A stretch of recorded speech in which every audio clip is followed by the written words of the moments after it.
آج کی ویڈیو کا ٹارگٹ یہ ہے کہ ہم اپنے میگنیزیم لیولز کو امپروو کر لیں، وہ بھی قدرتی ذریعے سے، تاکہ وٹامن ڈی کی کمی نہ ہو سکے باڈی کے اندر۔ پٹھے بے جان کمزور سے ہیں، جسم میں طاقت نہیں، چلنا پھرنا محال ہے، سیڑھیاں چڑھنا K2 چڑھنے کے مترادف ہے۔ تو جو آج بیج بتانے لگا ہوں 4-5 قسم کے، یہ آپ نے یوز کرنے، ان میں سے کوئی ایک استعمال کر سکتے ہیں۔ السلام علیکم۔ آج آپ کا ایک انتہائی اہم مسئلہ حل کیے دیتا ہوں۔ وہ لوگ جن کو وٹامن ڈی کی کمی ہے، ساتھ ساتھ ان کو زنک اور میگنیزیم کی کمی ہے، ان کے لیے ویڈیو آج۔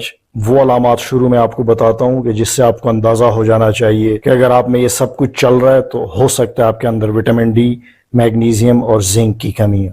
اگر کسی کی ہڈیوں میں ہر وقت درد رہتا ہے، پٹھے بے جان کمزور سے ہیں، جسم میں طاقت نہیں، چلنا پھرنا محال ہے، سیڑھیاں چڑھنا K2 چڑھنے کے مترادف ہے، کسی محفل میں آلتی پالتی مار کے بیٹھ نہیں سکتے، نیند کا کوئی پیٹرن نہیں، بال گر رہے ہیں، زخم آسانی سے بھرتے نہیں، ناخن کمزور پڑ چکے ہیں، گلے اور سانس کی نالی کے انفیکشن بار بار ہو جاتے ہیں اور اگر ہو جائیں تو ٹھیک ہونے کا نام نہیں لیتے، چہرہ مرجھایا ہوا اور بے رونق سا ہے، ہر وقت موڈ خراب رہتا ہے، ڈپریشن سی رہنے لگی اور اب جنسی کمزوری کا بھی سامنا ہے، دنیا کی ہر چیز میں بے رغبتی سی ہونے لگی ہے، لوگوں سے ملنا جلنا اچھا نہیں لگتا۔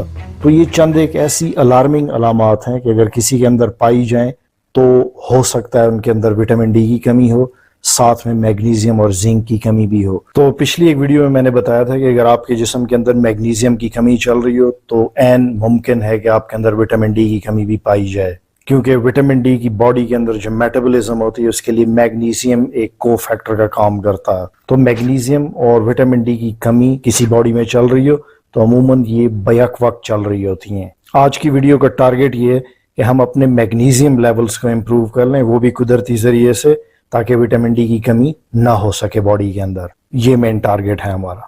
اور جو سیڈز یا بیج آپ کو میں بتانے لگا ہوں آج، ان سے نہ صرف آپ کی میگنیزیم کی کمی پوری ہوگی بلکہ ساتھ میں زنک کی کمی بھی پوری ہوگی، اور یہ دونوں چیزیں آپ کی باڈی میں بہت اہم رول ادا کرتی ہیں۔ تو جو آج بیج بتانے لگا ہوں 4-5 قسم کے، یہ آپ نے یوز کرنے، ان میں سے کوئی ایک استعمال کر سکتے ہیں، آپ کی اپنی چوائس ہے۔ میں آپ کو بتا دیتا ہوں کس میں کتنا میگنیزیم پایا جاتا ہے، پھر آپ اپنے لیے خود ڈیسائیڈ کریں کہ کون سا آپ نے لینا ہے۔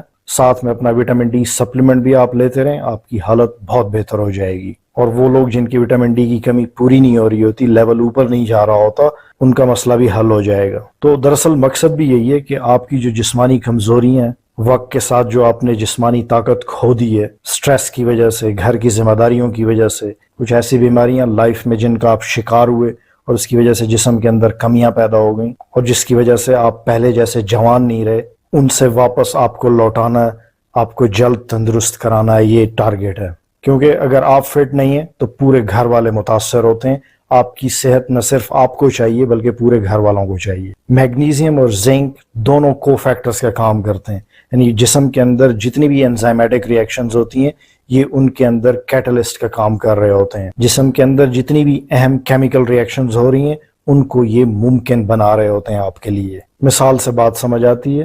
فار ایگزامپل، آپ کے جسم میں میگنیزیم کی کمی ہے، آپ کے جسم میں وٹامن ڈی کی کمی لاحق ہو جائے گی۔ اگر آپ کے جسم میں فار ایگزامپل زنک کی کمی چل رہی ہے تو آپ کے جسم میں جو مردانہ ہارمون ہے یا خواتین کا جو زنانہ ہارمون ہے وہ بننا کم ہو جائے گا۔ مرد بھرپور مرد نہیں رہتا اور عورت بھرپور عورت نہیں رہتی، ہارمونز بگڑ جاتے ہیں۔ مردوں عورتوں میں اگر زنک کی کمی ہو جائے تو ان کا انسولین نامی ہارمون بگڑ جاتا ہے، انسولین ٹھیک سے نہیں بن پاتا، جس کی وجہ سے ان کی جو بلڈ گلوکوز ہے وہ پراپرلی ریگولیٹ نہیں ہوتی، ان کو شوگر کی بیماری ہو سکتی ہے۔ تو باڈی کے اندر ان کے جو رولز ہیں ان کی ایک لمبی لسٹ ہے، یہ چند مثالیں تھیں۔ اب آپ کو میں بتاتا ہوں کہ کس ٹائپ کے بیج میں کتنا میگنیزیم اور زنک پایا جاتا ہے۔ تو شروع کرتے ہیں میگنیزیم سے۔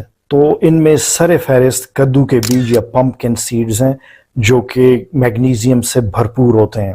یہ قدرت کی طرف سے دیا گیا منرلز کا ایک خزانہ ہے، اس کے اندر منرلز بھرے ہوئے ہوتے ہیں۔ کدو کے بیج کی بات ہو رہی ہے تو 1 اونس کدو کے بیج اگر آپ لیں تو ان کے اندر 150 ملی گرام میگنیزیم ہوتا ہے، یہ ٹھیک ٹھاک مقدار ہے۔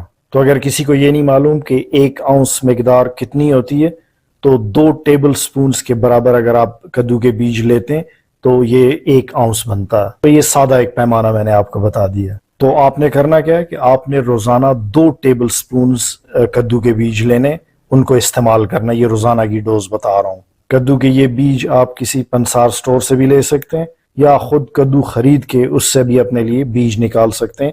اینڈ پہ میں آپ کو طریقہ بتاؤں گا, اس کے استعمال کا طریقہ بھی بتاؤں گا. اگلے نمبر پہ آتے ہیں چیا سیڈز.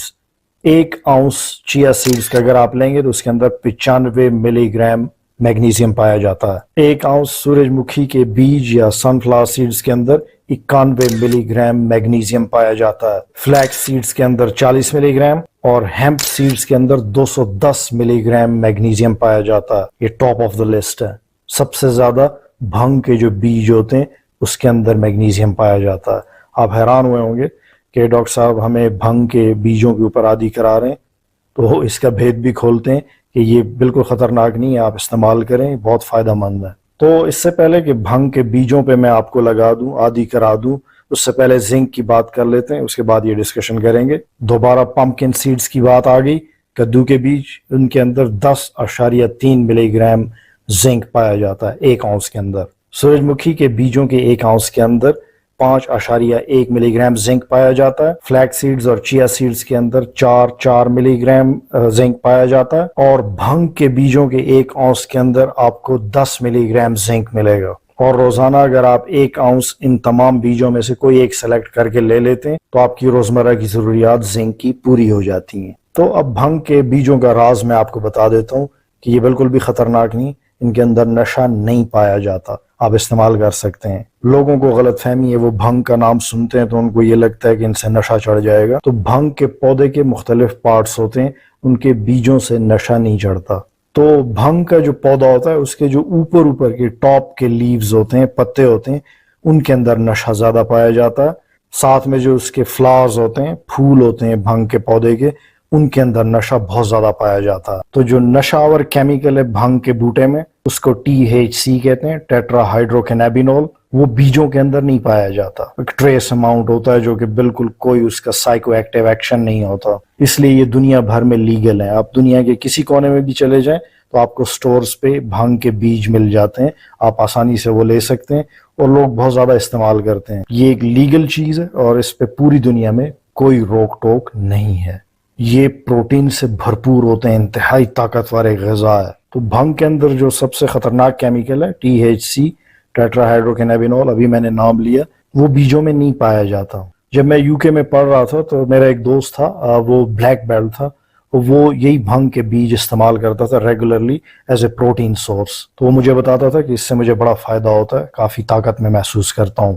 تو یہ پوری دنیا میں آن لائن دستیاب ہے, پاکستان میں بھی آپ آن لائن اپنے لیے منگوا سکتے ہیں. اب میں آپ کو بتاتا ہوں کہ مختلف قسم کے جو میں نے بیج آپ کو بتائے, ان کو آپ استعمال کیسے کر سکتے ہیں, اپنے لیے تیار کیسے کر سکتے ہیں. تو ہم مثال لے لیتے ہیں کدو کے بیج کی, ایک سیمپل کے طور پہ ان کو ہم بنا لیتے ہیں اپنے لیے. روزمرہ خوراک میں اس کو فار ایگزامپل شامل کرنا ہے ہم نے. تو جیسے میں نے شروع میں بتایا تھا کہ فار ایگزامپل آپ بازار سے بیج نہیں خریدنا چاہتے تو آپ فریش کدو لے کے بھی ان سے بیج نکال سکتے ہیں, استعمال کر سکتے ہیں. تو کدو جب آپ کاٹتے ہیں اس سے بیج آپ نکال لیں, ان کو پانی سے دھو لیں, ان کو پھر کسی صاف کپڑے سے ڈرائی کر لیں. ان بیجوں کو آپ پھر دھوپ کے اندر رکھ کے کچھ دن تک سکھا سکتے ہیں, لیکن اس سے بہتر طریقہ یہ ہے کہ آپ ان کو روسٹ کر کے استعمال کریں. روسٹ کیسے کرنا ہے وہ بھی میں آپ کو بتاتا ہوں. فار ایگزامپل آپ نے کدو کاٹ کے بیج نکالے, ان کو دھویا, ان کو ڈرائی کیا, ان کو نکال کے آپ کسی برتن میں ڈال لیں, اس کے اندر تھوڑا اولیو آئل مکس کر لیں. اولیو آئل گھر میں نہ ہو تو تھوڑا سا مکھن اس میں مکس کر لیں, پراپر اس کو کسی چمچ کے ساتھ مکس کر لیں, ٹاس کر لیں. تھوڑا سا نمک بھی اس میں ایڈ کر سکتے ہیں حسب ذائقہ, اگر فار ایگزامپل آپ کو BP کا مسئلہ نہیں ہے. اب آپ کو میں 2 طریقے بتاتا ہوں. ایک سادہ, آپ توے کے اوپر بھی ان کو بھون سکتے ہیں یا پھر اوون کے اندر بھی اس کو بھونا جا سکتا ہے. دونوں میں آپ کو بتا دیتا ہوں. تو فار ایگزامپل کوئی اس کو توے کے اوپر بھوننا چاہتا ہے, 5 سے 10 منٹ لگیں گے, یہ بھن جائیں گے, آپ ان کو پھر استعمال کر سکتے ہیں. خواتین یہ طریقے بہتر جانتی ہیں, so they can also guide me کہ کتنے منٹ لگتے ہیں. اگر اوون کے اندر بھوننا چاہتے ہیں تو وہ طریقہ میں آپ کو بتا دیتا ہوں. 100 سے 150 ڈگری سینٹی گریڈ تک آپ اوون کو پری ہیٹ کریں. پہلے اس کا ٹیمپریچر سیٹ کر لیں, 100 150 جو بھی آپ چاہیں. پھر جو اوون کا ٹرے ہوتا ہے اس کے اندر پھیلا کے ان بیجوں کو ڈال دیں اور ٹرے اندر رکھ لیں اوون کے. 5 سے 10 منٹ تک ان کو اوون کے اندر بھون لیں. ساتھ ساتھ آپ نکال کے چیک بھی کر سکتے ہیں کہ بہت زیادہ اوور کوک نہ ہو جائیں, جل نہ جائیں یا کچے نہ رہ جائیں. تو یہ آپ نے خود دیکھنا ہے. تو مقصد یہ ہے کہ توے کے اوپر ہوں یا پھر اوون کے اندر ہوں, وہ پراپر کرنچی ہو جائیں تو آپ نے استعمال کرنے ہیں. تو جب یہ پک جاتے ہیں، بھن جاتے ہیں، تو پھر آپ اس کو را یا کچا استعمال کر سکتے ہیں، چمچ کے ساتھ کھا سکتے ہیں. لوگ اسے ایز اے سنیک استعمال کرتے ہیں، یا پھر کچھ لوگ اس کو سیلڈز، سوپ اور دہی کے اوپر بھی ڈال کے استعمال کرتے ہیں. 1 سے 2 اونس سے زیادہ آپ یہ استعمال نہ کریں، میں آپ کو یہ ریکمینڈ کرتا ہوں، پھر اوور ڈوزنگ میں آ جائے گی بات. جب آپ یہ بیج کھا لیتے ہیں تو تھوڑا سا پانی بھی اوپر پی لیں، تاکہ آپ کے جو جی آئی ٹی ہے، نظام انہضام ہے، اس کے اندر یہ پراپرلی تھورلی ڈسٹریبیوٹ ہو جائیں. چند انتہائی ہیلدی سیڈز آپشنز آپ کو میں نے بتائے ہیں، یہ منرلز سے بھرپور ہوتے ہیں. تو خواتین سے میں گزارش کروں گا کہ وہ اس کو ضرور ٹرائی کریں، خود بھی کھائیں، اپنی فیملی کو بھی کھلائیں، اور مجھے دعاؤں میں ضرور یاد رکھیں. دیکھنے اور سننے کا بہت شکریہ. دوبارہ ملتے ہیں. فی امان اللہ.